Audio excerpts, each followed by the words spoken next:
Bismillah, Assalamualaikum warahmatullahi wabarakatuh. Apa kabar anak-anak semua? Semoga Anda semua dalam keadaan sehat walafiat sehingga bisa mengikuti perkuliahan kita di hari ini dengan baik. Baik, pada pertemuan kali ini kita akan membahas terkait dengan PPh pasal 22 terlebih dahulu. Setelah itu baru kita masuk pada pembahasan untuk PPh pasal 23. PPh pasal 22 merupakan pajak yang dipungut oleh bendaharawan pemerintah, baik pemerintah pusat maupun pemerintah daerah, instansi atau lembaga pemerintah, dan lembaga-lembaga negara lain yang berkenaan dengan pembayaran atas penyerahan barang dan badan-badan tertentu, baik pemerintah maupun swasta, berkenaan dengan kegiatan di bidang impor atau kegiatan usaha di bidang lain. Pada PPh pasal 22 ayat 1, Undang-Undang PPh menyatakan bahwa Menteri Keuangan dapat menetapkan hal-hal berikut ini. Yang pertama, pemungut pajak adalah bendahara pemerintah untuk pemungut pajak sehubungan dengan pembayaran atas penyerahan barang, ya. Yang kedua, badan-badan tertentu yang memungut pajak dari WP yang melakukan kegiatan di bidang impor atau kegiatan usaha di bidang lain. Yang ketiga, WP badan tertentu untuk memungut pajak dari pembeli atas pembelian barang yang tergolong sangat mewah. Berdasarkan Peraturan Kementerian Keuangan Nomor 34 PMK 010/2017, berikut ini adalah daftar pemungut PPh pasal 22. Yang pertama adalah Bank Devisa dan Direktorat Jenderal Bea Cukai, Bendaharawan Pemerintah dan KPA, Bendahara Pengeluaran, KPA atau kuasa pengguna anggaran, atau pejabat penerbit surat perintah membayar yang diberi delegasi oleh KPA, badan usaha tertentu, badan usaha yang bergerak dalam bidang usaha industri semen, kertas, baja, otomotif, farmasi, penjualan hasil produksi kepada distributor di dalam negeri, ATPM, APM, dan importir umum kendaraan bermotor atas penjualan kendaraan bermotor atau importir bahan bakar minyak, gas, dan pelumas, serta badan-badan yang lain sebagaimana terdapat dalam PMK tersebut. Objek dari PPh pasal 22 yang pertama adalah atas impor barang, ekspor komoditas tambang batu bara, mineral logam, dan mineral bukan logam yang dilakukan oleh eksportir kecuali yang dilakukan oleh WP yang terkait dalam perjanjian kerjasama, pengusahaan pertambangan dan kontrak karya, pembelian barang oleh bendahara pemerintah, kuasa pengguna anggaran atau KPA dan sebagainya, pembelian barang atau bahan untuk kegiatan usaha oleh badan usaha tertentu meliputi BUMN dan badan-badan tertentu, penjualan hasil produksi kepada distributor dalam negeri untuk industri semen, kertas, baja, otomotif, farmasi, penjualan kendaraan bermotor dalam negeri oleh agen tunggal pemegang merek atau ATPM, agen pemegang merek atau APM, dan importir umum kendaraan bermotor tidak termasuk alat berat. Yang ketujuh, penjualan hasil produksi kepada distributor dalam negeri oleh produsen importir bahan bakar minyak, gas, pelumas. Pembelian bahan-bahan hasil kehutanan, perkebunan, pertanian, peternakan, perikanan yang belum melalui proses industri manufaktur yang dilakukan oleh badan usaha industri atau eksportir. Pembelian batu bara, mineral logam, bukan logam dari badan atau orang pribadi pemegang izin usaha pertambangan oleh industri usaha atau usaha.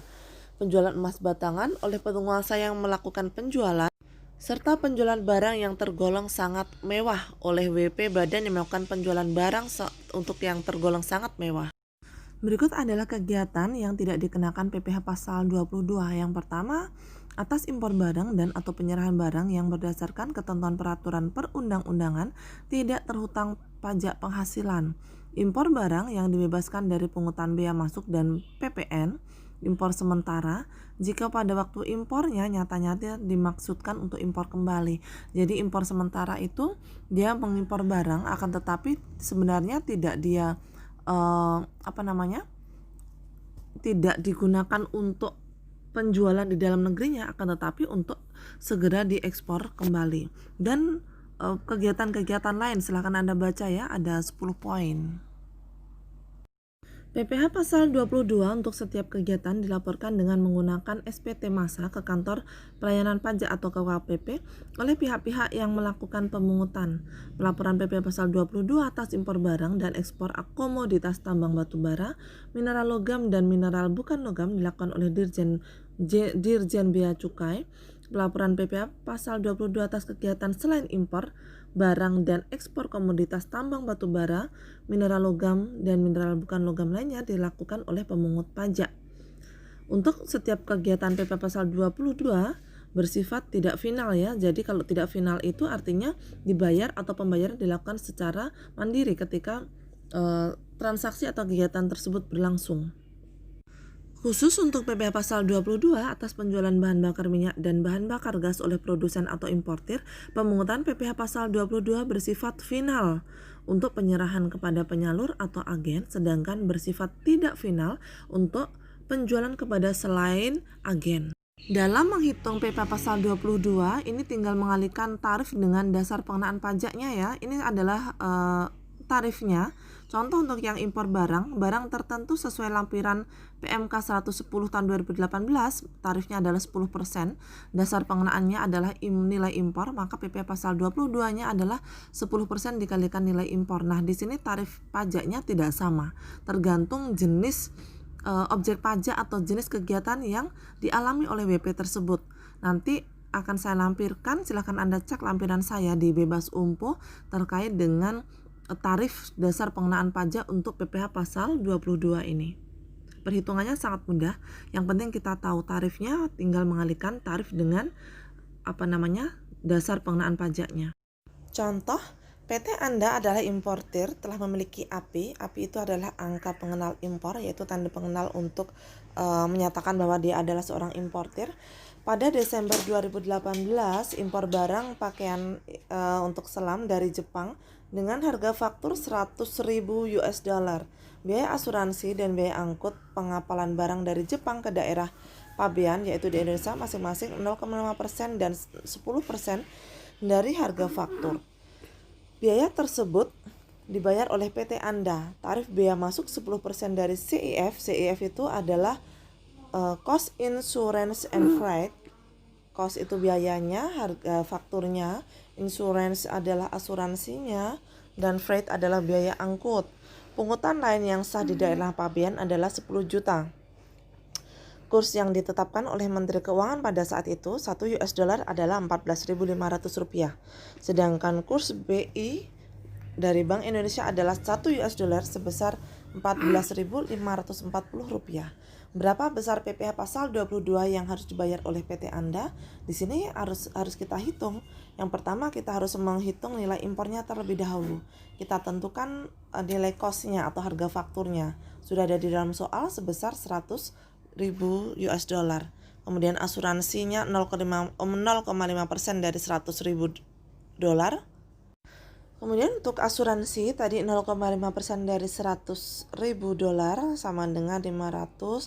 Biaya angkut atau freight 10% dari 100.000 dolar adalah 10.000 ditambahkan sehingga ketemu nilai CIF-nya, cost insurance and freight-nya 110.500 dolar. Biaya masuknya adalah 10% kalikan 110.500 dolar sehingga ketemu nilai impornya sebesar ditambahkan ya 121.550 US dollar. Kemudian nilai impor dalam rupiah kita kalikan dengan kurs yang berlaku pada saat itu, yaitu 14.500. Ini kita menggunakan kurs yang ditentukan oleh Kementerian Keuangan ya. Kita kalikan kemudian ketemu 1.762.475.000. Pungutan lain yang sah tadi ditambahkan juga ada pungutan sebesar 10 juta sehingga total nilai impor kita adalah 1.772.475.000. Selanjutnya yang kita harus menghitung berapa besar PPh pasal 22 atas impornya. PPh pasal 22-nya adalah sebesar 10%. Kalikan 1.772.475 yaitu ada sebesar 177.247.500 rupiah. Bagan selam termasuk kelompok barang impor tertentu dengan tarif 10%. Baik, contoh ini adalah salah satu contoh untuk pengerjaan PPh pasal 22. Kita akhiri perkuliahan kita di hari ini dengan bacaan hamdalah. Mohon maaf banyak kesalahan dan kekurangan saya. Assalamualaikum warahmatullahi wabarakatuh.